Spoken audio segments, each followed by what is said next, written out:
Bom dia, meus amigos e amigas. O meu abraço a você, meu irmão, minha irmã, em nome de Jesus. Deus te abençoe. Hoje, 17 de julho de 2025, quinta-feira, vamos aqui meditar na palavra de Deus. Eu quero te abençoar hoje. Nosso texto é Mateus capítulo 12, versículo 34, que diz assim a palavra de Deus: Raça de víboras, como podeis falar coisas boas sendo maus? Porque a boca fala do que está cheio o coração. Amém?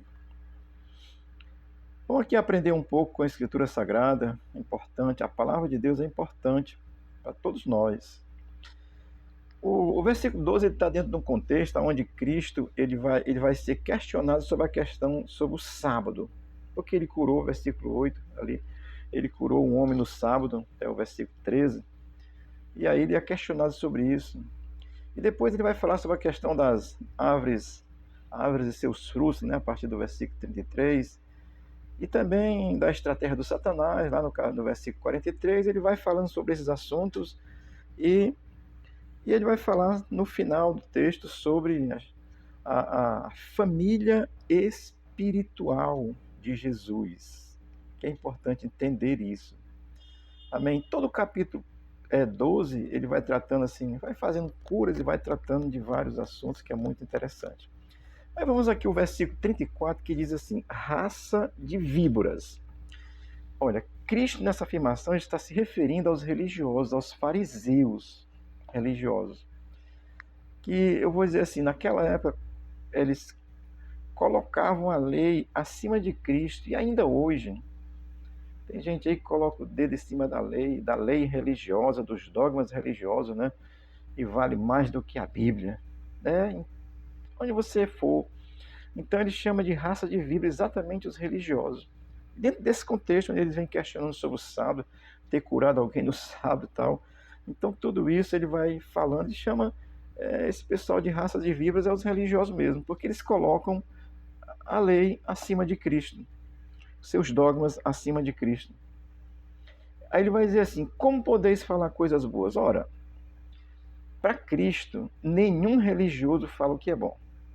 Aquele que vive a sua religião, que traz a ênfase na sua religião, para Cristo nenhum deles falam coisas boas. Ou seja, eles defendem a sua religião, eles defendem a sua mensagem, eles não defendem a mensagem de Cristo, defendem aquilo que lhe interessa.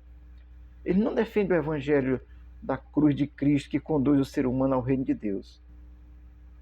Tem aí um evangelho light, né, pregado hoje. Você vem, tá, fica do jeito que você quer. Não, sem renúncia. Não é? Então, o religioso ele não pode fazer coisas boas no que diz respeito ao reino de Deus com relação a Cristo.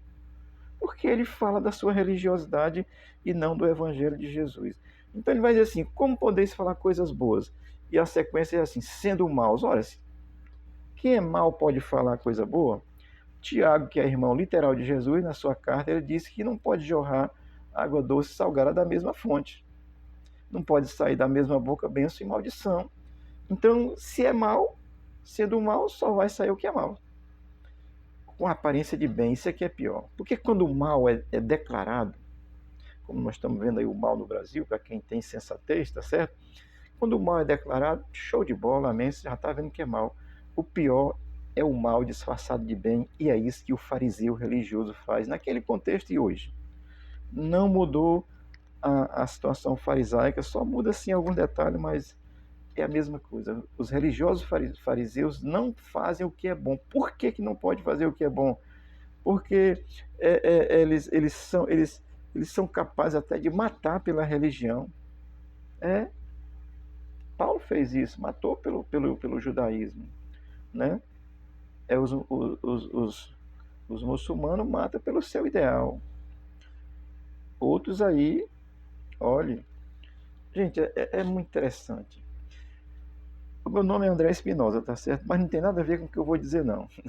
Tem um filósofo aí chamado Baruch Spinoza, que ele é judeu português, tá certo? Viveu lá pelo século 1700, por aí assim. Baruch Spinoza tem umas ideias bem interessantes sobre religião e sobre Cristo, tá certo? De acordo com a filosofia dele. E Baruch Spinoza, no final da sua vida, foi envenenado. só porque se opunha. É isso que a religião faz, querido. É isso que a religião faz com você. Lhe mata. Nem entra no céu e nem deixa você entrar. Amém? Então, sendo maus, por quê? Maus por quê? Exatamente por isso.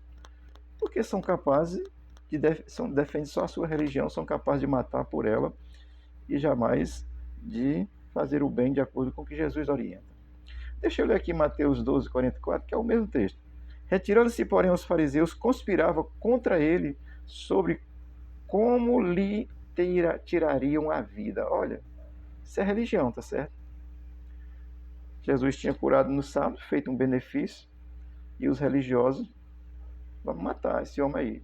Não pode estar, ele está fazendo coisa que a nossa religião já não está mais conseguindo, né? É isso aí, querido. É terrível. E aí o versículo vai dizer assim, quase no seu final, porque a boca fala, olha, a boca fala, e ele vai dizer no final, daquilo que está cheio o coração. Mas vamos aqui, porque a boca fala. Olha, a blasfêmia dos religiosos fariseus, querido, isso é a prova da sua maldade. Assim, porque o caráter de um ser humano, ele se revela nas suas atitudes e palavras.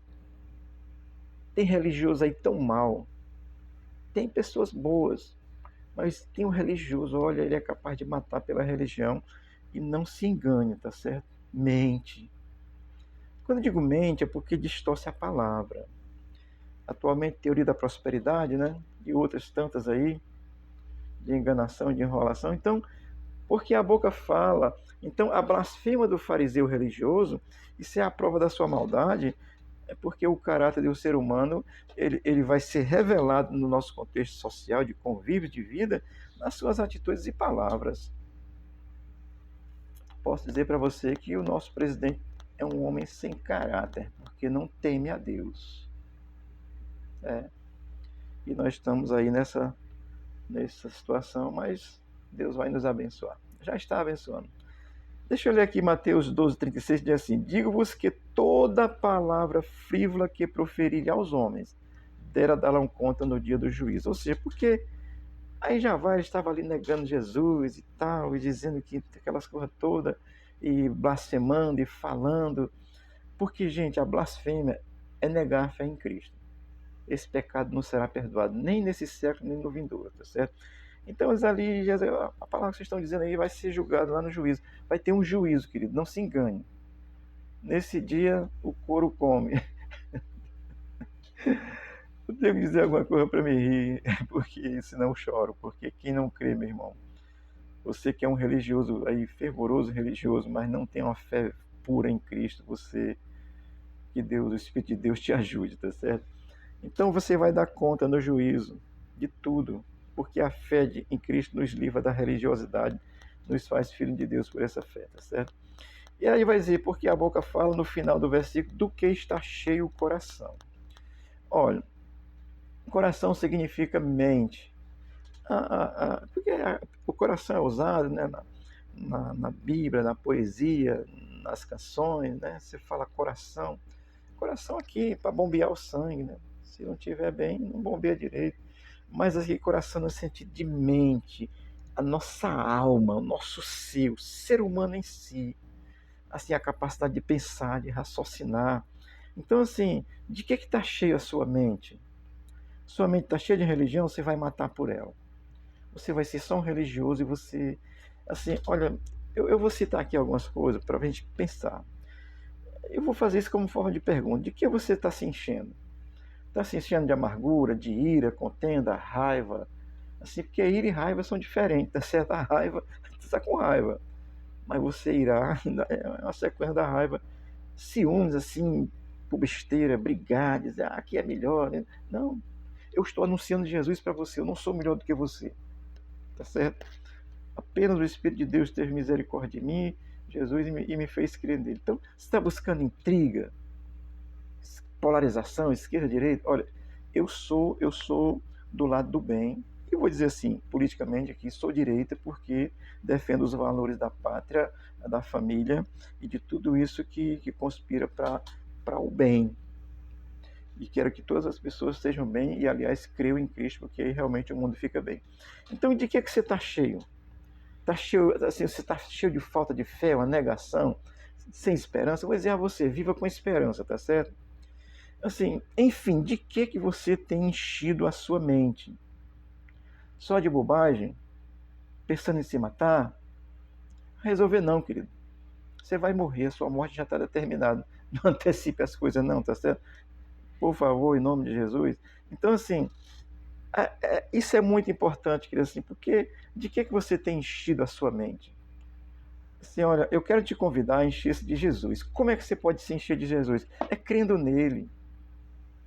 Olha, o final desse texto, Jesus vai apresentar a sua família. No versículo 50, do 45 ao 50, ele vai apresentar ali a sua família. Porque as pessoas chegam e dizem assim, ó, tua mãe e teus irmãos estão lá fora querendo falar contigo.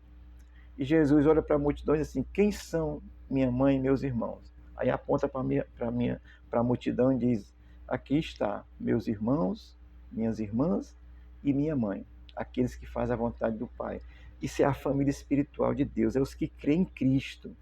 Jesus, naquele contexto, ele não estava negando a sua mãe biológica, não. Tá certo? Mas ele estava dizendo, há uma família espiritual. E esses é que são minha família. Esse é o que tem o direito à vida eterna, ao reino eterno. Esse é que se enche da fé em mim. Porque naquele contexto, nenhum dos irmãos de Jesus havia crido em Jesus, não. Sabia sim, tá, mas não tinham crido como deveriam crer. Você precisa entender isso, tá certo? Para se tornar a família de Deus, precisa crer em Jesus. Então, de que você tem enchido a sua mente? Queria te convidar hoje a se encher de Jesus. Como é que eu me encho de Jesus? Se voltando para Ele, crendo que Ele é o Filho de Deus, que nasceu, que viveu na terra, que foi crucificado pelo seu pecado, ressuscitou para lhe justificar, subiu ao céu e vai voltar para levar aqueles que creem nele para estar com Ele eternamente. Isso é assim, simples. Amém? Olha, eu vou encerrar lendo Mateus 12, 50, que é o último versículo do capítulo 12. Diz Jesus assim, porque qualquer que fizer a vontade de meu Pai, que está nos céus, este é meu irmão, irmã e mãe. O contexto ali onde ele pergunta, teus irmãos estão aí, tua mãe, tuas irmãs e teus irmãos estão aí. E ele diz, meus irmãos é o que faz a vontade de Deus. E a vontade de Deus, querido, é crer em Cristo. Deus quer que você crê em Cristo. Foi por isso que Jesus veio à Terra. Se livre dessa religiosidade ferrenha, cega, que está levando para o abismo, e você vai se complicar, vai ter um juízo final, e nós nos livraremos do juízo final pela fé em Cristo hoje. Deus te abençoe, Deus te guarde. Temos hoje aqui o nosso culto de ensino da palavra.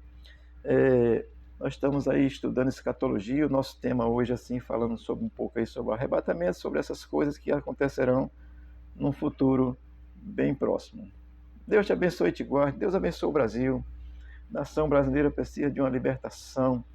Há um aprisionamento espiritual no comando da nossa nação, porque esse pessoal se mete com o mal mesmo, mas o Senhor é Deus da nossa nação também. Há muitos crentes assim como eu orando, e eu creio que a nossa democracia vai ser restabelecida.